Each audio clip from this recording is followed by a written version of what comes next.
Where is Dan? मतलब उसने मेरे बारे में पूछा और तुम लोग ने इतनी बड़ी बात मुझे नहीं बताई। अब मैं उसको कैसे बताऊं कि मैं कहा था? এবারে ডটনের জন্য আমি শর্মিলা আজ সুজিতদার একদম কি বলবো সুজিতদার যেখান থেকে সব ছবির উৎস সেই জায়গায় চলে এসেছি মুম্বাইয়ে সুজিতদার অফিসে।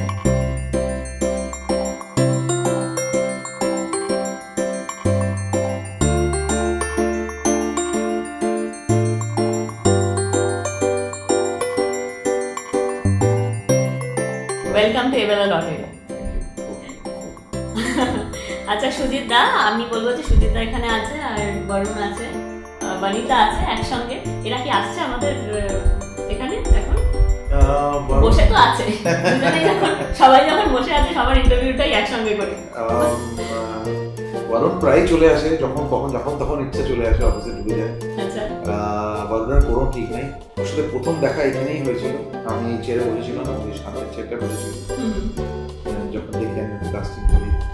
তো মেয়েটি এখানে নেই, মেয়েটি এখন লন্ডনে আছে, তো পড়াশোনা করছে, তো ওখানে পড়াশোনা করে, তো ও ওখানে গেছে। ও ফিরবে এই মাসের শেষে, যখন প্রমোশন শুরু হবে তখন আবার ফিরবে। ট্রেলারের জন্য এসেছিল, এখন চলে গেছে। আচ্ছা আচ্ছা, তো তোমার এই এপ্রিল মাসে কেন অক্টোবরটা রিলিজ করতে হলো? এটা অক্টোবরেই করতে পারতে, আর কটা মাস বাদে। वो तुमको पहचानेगा भी नहीं। Is this what you want?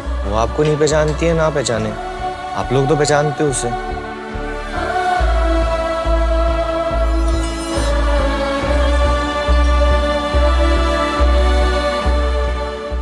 অক্টোবরকে এগিয়ে নিয়ে এসেছি এপ্রিলে, এটা বলতে পারো। হ্যাঁ, সেটা তো আমরা বারবার লিখেছি যে এপ্রিল মাসেই দেখুন অক্টোবর, অক্টোবরের ফিল মানে হেমন্তের ফিল, পুজো আসার গন্ধ, শিউলি ফুলের গন্ধ, সেটা উপভোগ করুন এপ্রিল মাসে।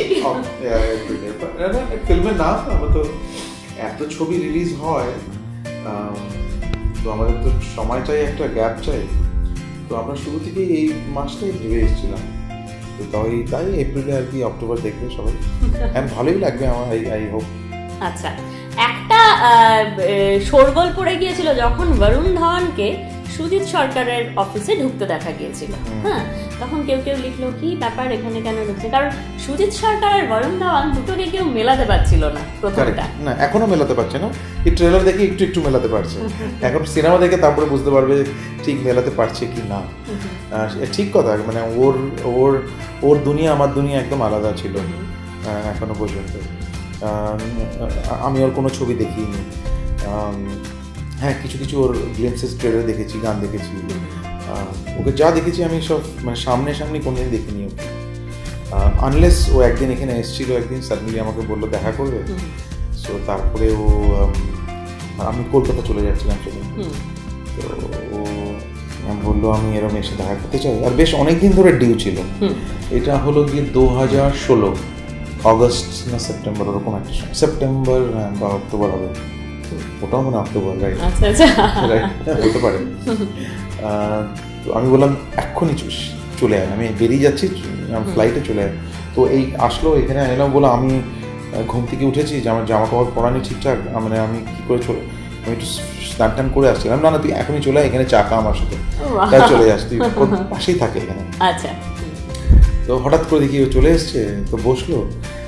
আর আমি তো স্ক্রিপ্ট বেশ 2 বছর ধরে করছিলাম স্ক্রিপ্ট, আর আমি অ্যাকচুয়ালি কোনোদিন ভাবিনি যে এই ছবিতে কোনো এস্টাবলিশড অ্যাক্টর নেব। আমি ভেবেছিলাম যে এই ছবিতে আমি বাঙালি কোনো অ্যাক্টরকে নেব, বাঙালি হলেও হতো, কোনো আমি নতুন কাউকে নেব না, নতুন আমি ফ্রেশ অ্যাক্টরই ভেবেছিলাম, কারণ আমার 20-21 বছর, আমি কাকে নেবো, একটা ভালো অ্যাক্টর চাই, ফ্রেশ অডিশন করছি।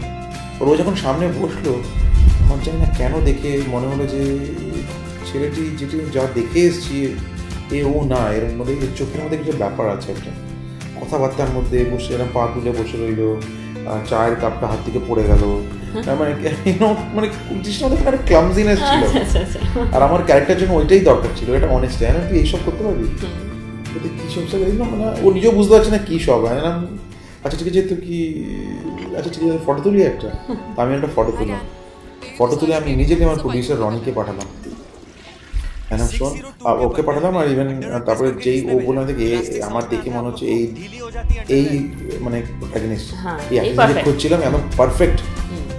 ও বলেছে ও বরুণ, মানে তুমি বরুণ মানে শিওর তো? বলছে হ্যাঁ হ্যাঁ। না পারফেক্ট। বলে ওকে করে নিতে পারবে না? হ্যাঁ সেটা আমার দায়িত্ব।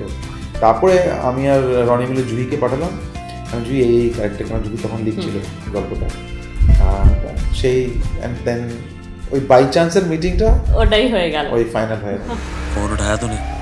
मेरी तो हवा खिसक गई थी आज उसको देख के यार। तो कभी आईसीयू गया? नहीं गया ना? मैं गया हूँ 2 बार। तू 2 बार गया? हाँ, आज और कल। उसने कॉलेज में कभी या मेरे बारे में पूछा था तुमसे? I really don't think she was interested in you. तो मेरे लिए क्यों पूछा उसने? জুহি চতুর্বেদী আর সুজিত সরকার, এই কম্বিনেশনটা মানে অলমোস্ট, মানে সত্যি কথা বলতে কি ম্যারিড ফর স্ক্রিন। যেভাবে জুহি স্ক্রিপ্টটা লেখে এবং যেভাবে সেটা ট্রান্সলেটেড হয় অন স্ক্রিন। তো আমরা আগেও বই লিখেছি অনেকগুলো। হ্যাঁ, অনেকগুলো।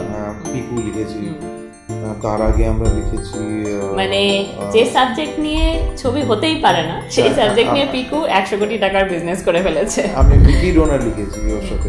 বেসিক্যালি আমাদের আইডিয়াস গুলো মানে যেটা আমি বলতে চাই সেটা বেশ মানে ম্যাচ করে যায়। আর ওটা ওই রাইটিংয়ে মানে শুধু ম্যাচ করলে তো হবে না, ওটা লেখাতে আসতে হবে। মানে অনেক কোনো জিনিস আছে আমরা ধরো ডিসকাস করি, অনেকের সাথে অনেক কিছু ডিসকাস করি, মানে হ্যাঁ ভালো, কিন্তু যখন ওটা পেপারে পড়ি তখন ওই জিনিসটা ট্রান্সলেট হয়ে আসে। সো ওর মধ্যে ওই ল্যাঙ্গুয়েজের যে জিনিসটা, স্পেশালি যে ক্যারেক্টার্সগুলো দিল্লিতে যেগুলো আমরা যে ক্যারেক্টার্সগুলো ধরেছি, ওর যে ভাষাটা, ওর যে কবিতাটা, পোয়েট্রিটা, ও বেশ মানে সুন্দর ধরেছে। আর ওটা খুব সুন্দর অ্যাডাপ্ট করে। আচ্ছা, তো প্রথমে তো মানে ফর এনিথিং শুরু করার জন্য স্ক্রিপ্টটাই তো ইম্পর্টেন্ট। আর তারপরে যেরকম অভিজ্ঞতা, যেটা ক্যামেরাম্যান আমাদের, ও ওই জিনিসটাকে ধরে, আমি ওটাকে ধরি। আর অভিজ্ঞতা ওই জিনিসটাকে পুরো সেলুলারে ওটাই নামায়। বিকজ ইফ ইউ হ্যাভ মানে রাইটিংটা যদি ঠিক হয় তাহলে কি everything falls in place, right জায়গায় তাহলে পৌঁছে।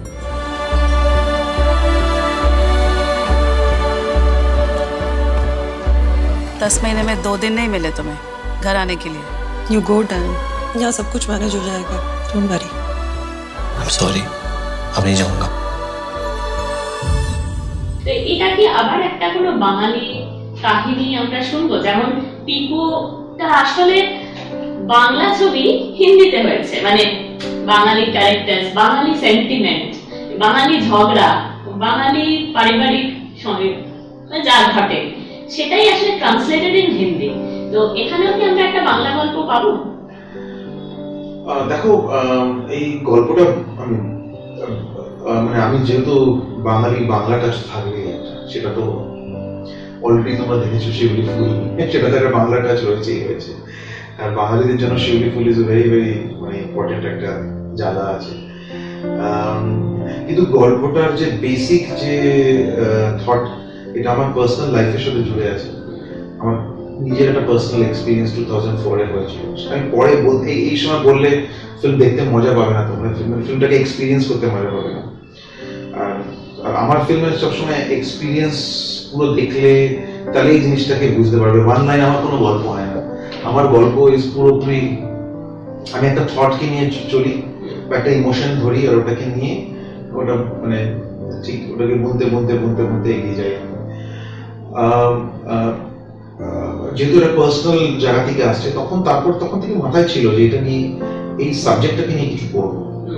তারপরে ওয়াইল্ড পিকু যখন হলো, তখন আমি বেসিক আইডিয়াটা, থটটা আমি জুহিকে বললাম যে তখন এই আমরা এরকম একটা কাজ আমি দেখতে চাই, করতে চাইছি এই একটা থটের উপরে। তখন থেকে আমাদের কাজ স্ক্রিপ্টিং শুরু হলো। সো বাঙালিয়ানের টাচ তো থাকবেই, নিশ্চয়ই থাকবে। আর যেহেতু আমাদের পার্সোনাল গল্প, পার্সোনাল এক্সপিরিয়েন্স থেকে এসছে, আর আমার সব গল্পতেই কিছু না কিছু পার্সোনাল এক্সপিরিয়েন্সেস থাকে, আর এটাতে তো পুরো ভরে আছে। बड़ा हॉस्पिटल करा तू आजकल, हर दिन वहीं चला होता तू। कुछ ज्यादा इफेक्टेड नहीं हो रहा तुम लोग इतने अनअफेक्टेड कैसे हो? लेकिन इस तरह सब छोड़ छाड़ के थोड़ा ना बैठ जाएंगे। वो तुमको पहचानेगा भी नहीं। This is what you want. वो आपको नहीं पहचानती है, ना पहचाने, आप लोग तो पहचानते हो उसे। বরুণ ধওয়ানের কোন ছবিটা তোমার সবচেয়ে প্রিয়? আমি রিয়েলি সারপ্রাইজ যে আমি বরুণ ধওয়ানের একটা ছবি দেখিনি। এই প্রথম কোন পরিচালককে দেখলাম যে নায়কের একটাও ছবি না টেস্ট করে নায়ককে নিয়ে নিয়েছে। আমি শুধু এমনি ওকে দেখেছি, বাট আমার যেহেতু আমি বললাম আমি ডেবুটেন্ট, আমি ওকে বলি ইউ আর ডেবু, এটা তো ডেবু হয়, ডেবু পারফরম্যান্স। কেন তুমি একটাও দেখোনি? ওকে খুব একটা পছন্দ হয় না যে ও মানে এরকম একটা না ওকে পছন্দ না, আমি ওই আমার ছবিটার তো টেস্ট একটা আছে আর সব ফিল্মে তো টেস্ট হয় না, এরকম অনেকে আছে আমার সব ছবি পছন্দ করে। সো আমি অনেক ছবি দেখি না, সালমান খানের আমি ছবি দেখিনি, একটা ভালো লাগে মানে আমি এনজয় করতে পারি না ছবি। সো সবাই নিজের টেস্ট আছে, সো ওটাতে আমার কোনো তাতে প্রবলেম নেই। তো আমি অ্যাকচুয়ালি ওর কোনো ছবি দেখিনি, আমি ওর কিছু বিটস অ্যান্ড পার্ট দেখেছি, বদলাপুরের কিছু বিটস অ্যান্ড পার্ট দেখেছি, বাট সামনে যখন দেখেছি আমার ইমপ্রেশন চেঞ্জ হয়ে গেছে। তুমি রিয়েল যে বরুণ কি আর কি, মানে ও সবাই তোমরা যে ওর একটা যে স্টারডম ইমেজ দেখছো, এই যে ইমেজ এই ফিল্মে দেখে ও আসল বরুণকে দেখতে পাবে। Thank you so much, thanks for giving us time. আর অবশ্যই আমরা অপেক্ষা করে থাকবো অক্টোবর ছবির জন্য। I'm sorry, अब नहीं जाऊंगा।